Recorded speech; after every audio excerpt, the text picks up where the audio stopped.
Kronologi Pak RT aniaya bocah 12 tahun di Boyolali, kuku dicabut karena dituduh curi celana dalam. Seorang bocah berinisial KM menjadi korban penganiayaan yang dilakukan oleh ketua RT setempat dan sejumlah warga di Desa Banyusri, Kecamatan Wonosegoro, Boyolali.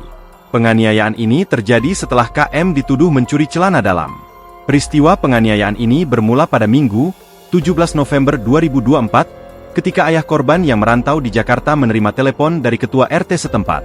Dalam percakapan tersebut, ayah korban diminta pulang karena anaknya diduga mencuri celana dalam milik warga.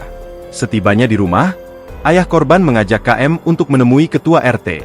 Namun, mereka justru dibawa ke rumah tetangga lain. Di sana, ayah korban meminta maaf atas dugaan pencurian yang dilakukan anaknya, tetapi permintaan maaf tersebut tidak diterima. Sebaliknya, ketua RT dan istrinya mulai memukul KM.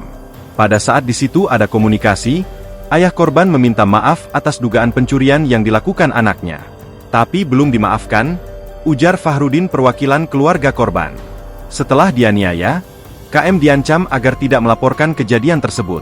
Namun, dengan kondisi luka yang cukup parah, keluarga terpaksa membawanya ke rumah sakit. Pada Selasa, 19 November 2024, KM dibawa ke RS Sisma Medika Karanggede. Selasa sekitar pukul 12.30 WIB korban dibawa ke rumah sakit oleh keluarganya, katanya.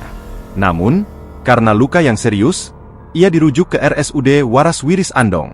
Hasil pemeriksaan menunjukkan bahwa KM mengalami patah hidung dan penyumbatan pembuluh darah di bagian belakang kepala, serta lebam di seluruh wajahnya. Pihak rumah sakit kemudian menyarankan agar KM dirujuk ke RS Muardi Solo untuk mendapatkan perawatan lebih lanjut.